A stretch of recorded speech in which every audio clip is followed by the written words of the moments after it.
Hey guys, Joe here, doing another video from the couch. Really appreciate you guys just being patient with me. Missed a couple of deadlines because of COVID. My breathing has started healing, but unfortunately I did get quite a bit of lung damage that will take 4 to 6 weeks to get over, which is common for COVID. So bear with me if I take long pauses during the videos. That's why. What we're doing today, if you saw the community post, don't forget to check those out, is I wanted to do a mini roundup of some revolvers because at the store, Liberty Arms, Harrisonburg, Virginia, Google them. I can't link them, but feel free to check them out. Really good people. But anyways, we have a case that's dedicated specifically to wheel guns, revolvers. And I noticed there was a decent selection of some 357s. And I'm a fan of that for a couple of reasons that we'll get into during this video. But I'm a fan of 357s. I don't like snub nose, and I don't like 10-inch barrel guns. I like guns that have like between a 3 and a 6-inch barrel. So that's what I grabbed. And I also grabbed guns that go anywhere from a few $100 all the way up to in the mid-1,000 range. So I figured we'd take a little bit of time, check them out. You guys give me your opinion on what you think, and we'll just see which one you guys like the most. These are all on loan from Liberty Arms. They just let me borrow the guns. They don't pay me for making these videos. They don't give me anything for it. But if you can just tell them, hey, I saw it on the channel and I'd like to buy that particular gun, then they'll, I don't know, give me a box of ammo or something. Who knows? But yeah, like I said, let's just dive into this. First one is the least expensive. It's still a 357. 357s, if you can find one new under $450, I'd be surprised, other than like the Heritage 357.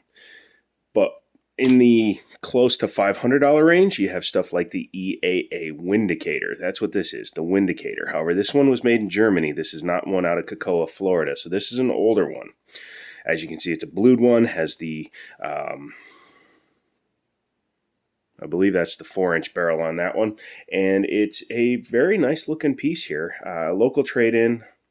It's definitely been used, but it doesn't look like it's been abused.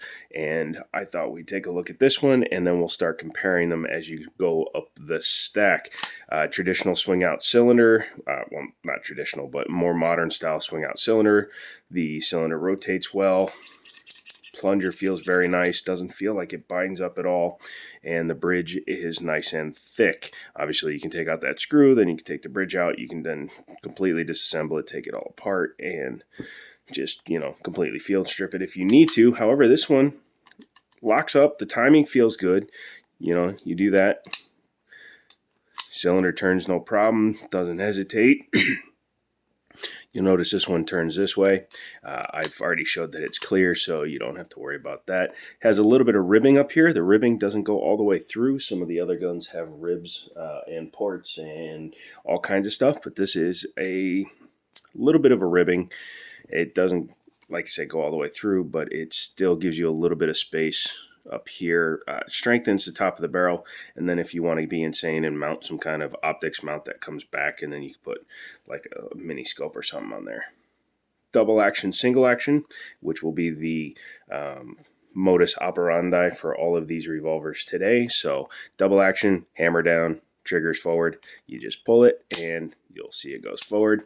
You'll notice that firing pin is in there. It is not built into the hammer. Some people consider that safer. It does make for a, more consistent, I believe, pull, because you're not worrying about the firing pin having to travel through the body and then hit the round. As the firing pin is stable there, you only have to worry about the hammer hitting the back of the firing pin, like most semi-automatics that have a firing pin with a hammer do, 1911's example.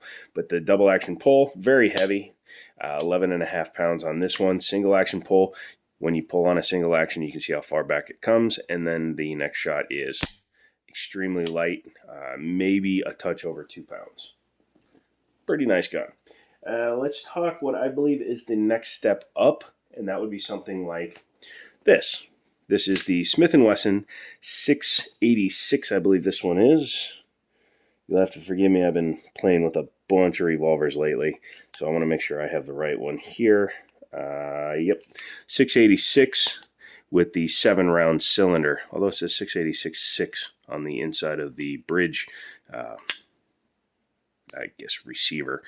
So I thought that meant how many rounds it holds, but this one clearly holds 7. This one's a brand new gun, and it is a bit expensive at $845, brand new.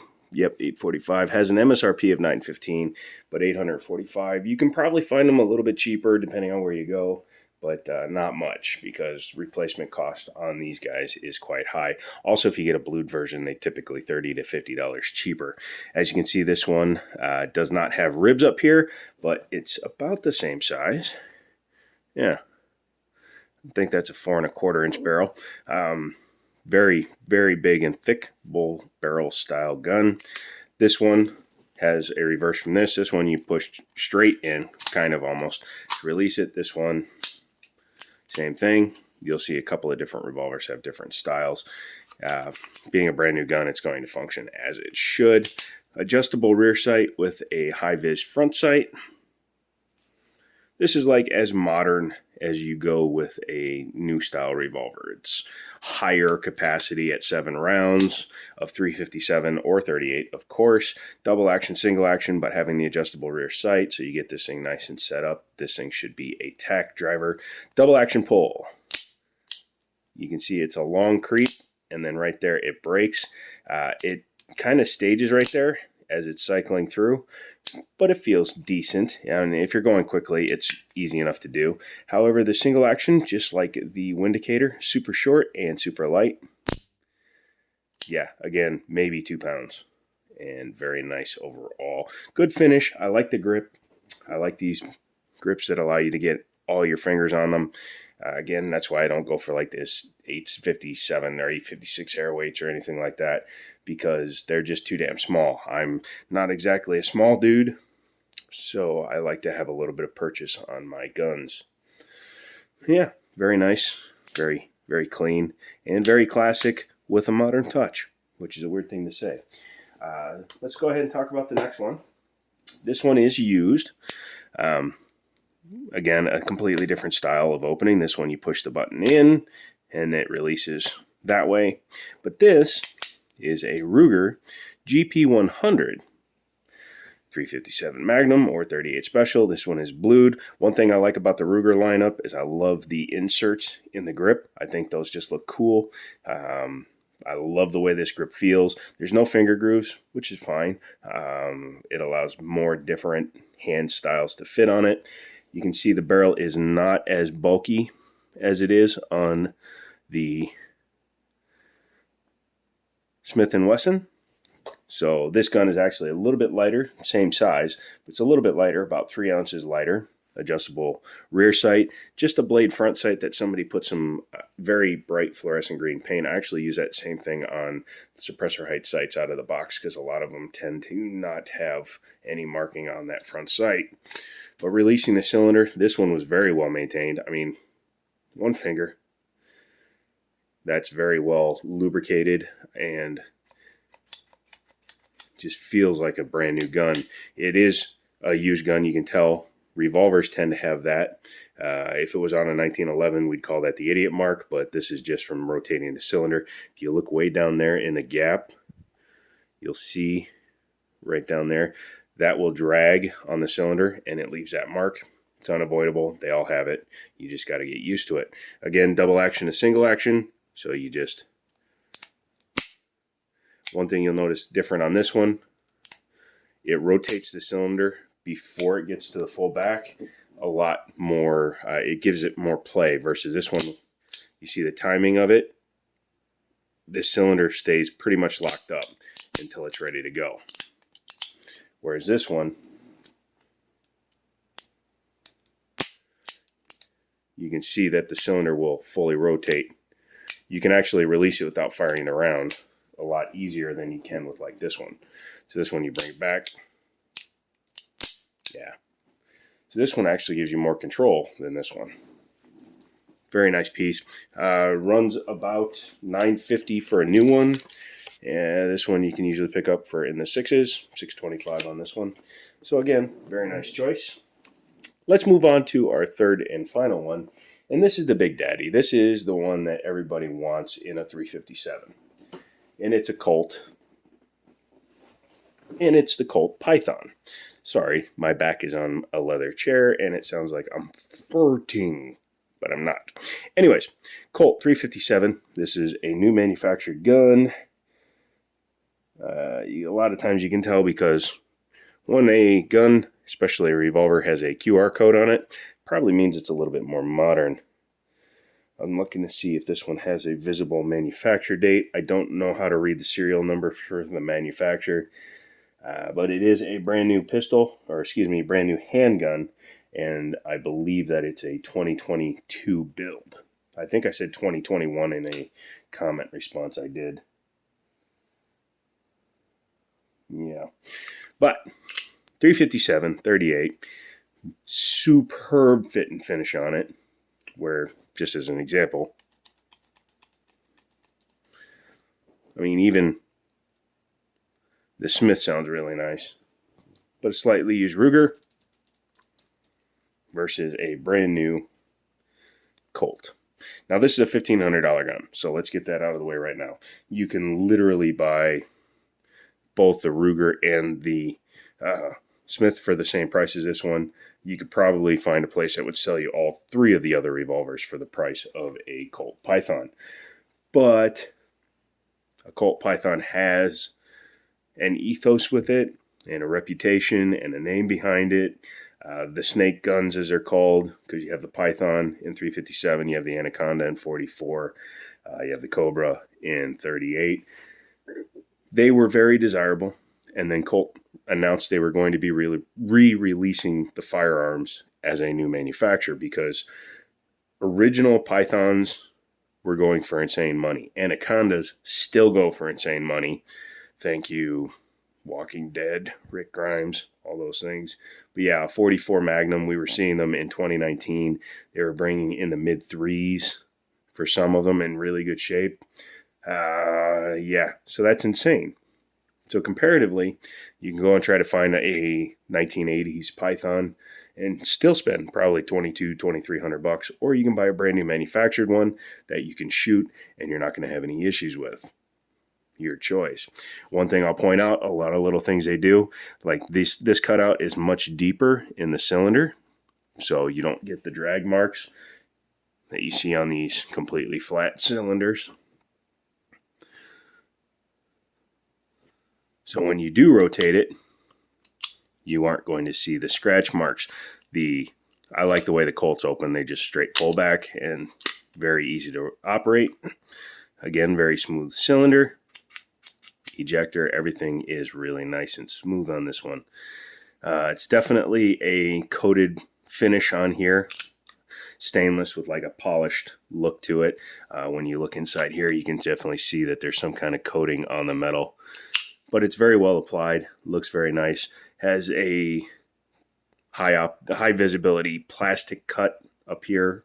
It's not glow in the dark or anything like that. Fully adjustable rear sight. Very nice wood grip.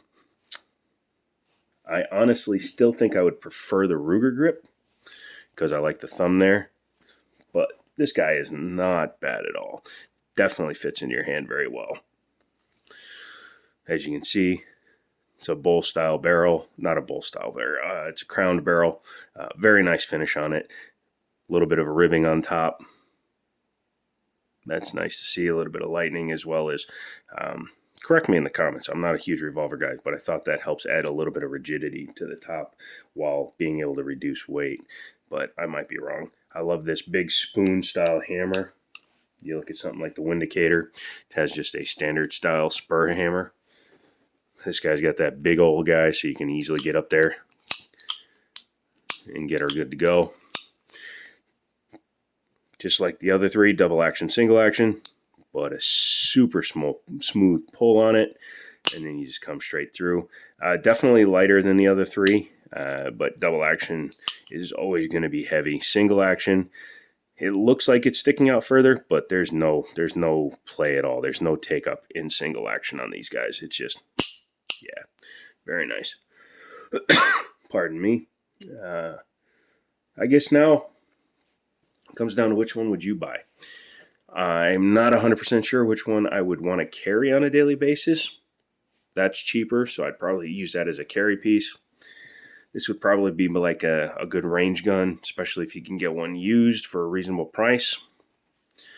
And honestly, if I wanted the decoration piece for carrying around or going to like a gun awards, gun show, gun, a meetup, someplace you want people to look at you and talk about you, I would probably go with the Colt. So where does that leave the Smith?